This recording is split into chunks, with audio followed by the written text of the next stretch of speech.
Ah, well, hello everybody.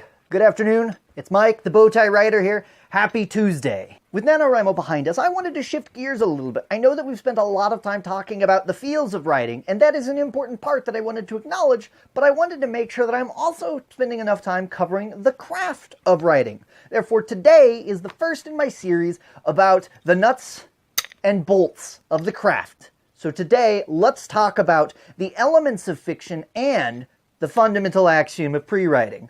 Let's get to it.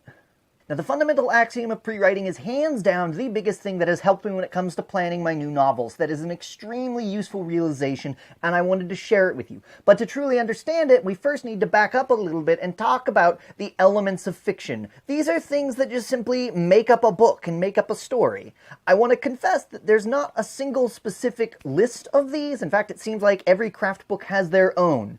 Larry Brooks in his wonderful craft book Story Physics goes over 4 main story elements along with 2 executions. The 4 main elements are concept, character, theme, and structure, and then the 2 important executions are scene execution and voice. To him, those are the main elements of a story. Michael Cardos in his wonderful book The Art and Craft of Fiction says that there are 6 main elements, namely character, plot, setting, point of view, voice, and theme. And if you thought that the elements of fiction were limited to people who just write craft books about fiction, that's not true at all. Even authors have their own understanding of it. For example, Brandon Sanderson in his wonderful online lecture series from his class at BYU talks about the elements of fiction for him. And for him, he describes it as 4 circles and a box. The 4 circles being character, plot, and setting, with the 4th circle that kind of glues the others together being conflict, and surrounding it all is the box. The box is sort of your stylistic choices. So even authors have their understanding of the elements of fiction. It seems like everyone has their own important list of these elements, and I'm no different. Based upon all of my readings, here's the list of elements that are important for my fiction, that I think about. Number 1 is that I think about characters, namely, who are the people in my story and what is it that they want from the story. I also spend some time thinking about plot. Plot is important. Plot is going to be the twists and turns of the story. If I'm thinking about things like what's my inciting incident, or how does this fit into 3-act structure, or what's the cool climax of the story that I'm building towards, I'm thinking about plot in those cases. I also spend a lot of time, because I write science fiction and fantasy, thinking about setting. I want to know what kind of world is this set in? How does the setting work? What's it like? What's it behave like? Is it interesting? Is it not? Part and parcel of my world building, I spend some time thinking about magic as well. I specifically want to think about, is there magic? How common is it? How does it work? What are the limitations? Because it's such a big part of sci-fi fantasy, I want to spend some time specifically thinking about that to begin with. On top of that, there are other 2 important things to think about for me personally. Number 1, I think about stylistic choices. These might be things like, what kind of point of view am I using? Am I using a first-person narrator, a third-person narrator, an omniscient narrator? There's strengths and weaknesses to all of them. Those are sort of stylistic things that I want to think about.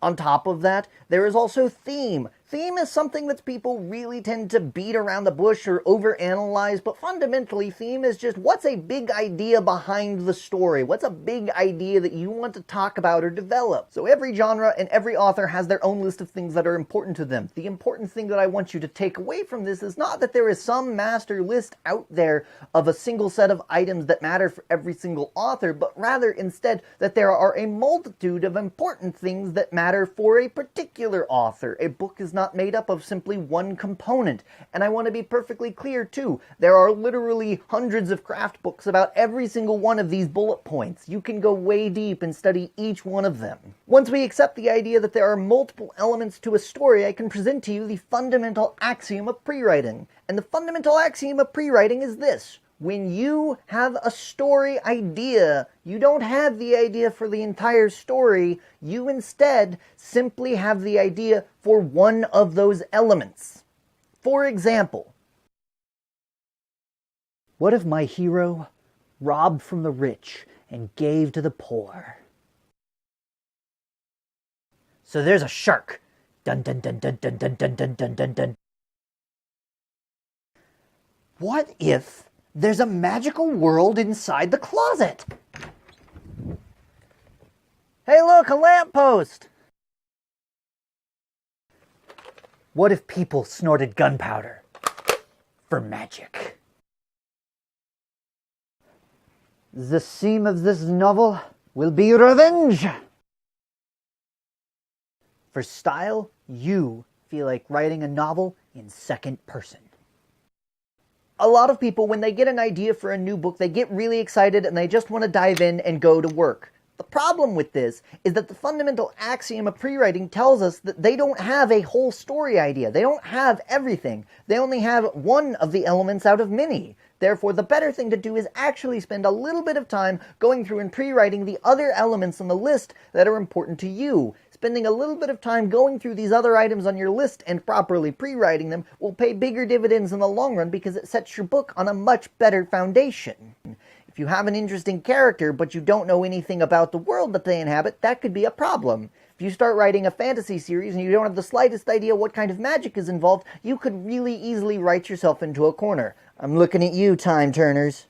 That's all I have for this week. Please expect more nuts and bolts videos coming up in the future, and if you liked it, or you didn't like it, or you have some feedback, let me know in the comments. Similarly, if you have any questions, feel free to ask them in the comments, and I will try to get back to you, because I really want these videos to be a helpful resource for people who are trying to learn their craft.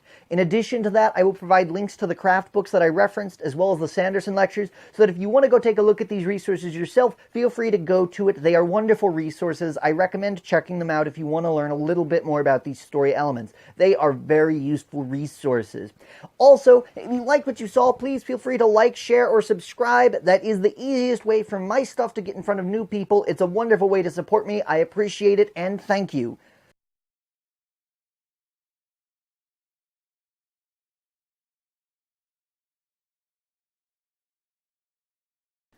What if my hero robbed from the rich and gave to the poor? What if my hero robbed from the rich and gave to the poor? There you go, buddy.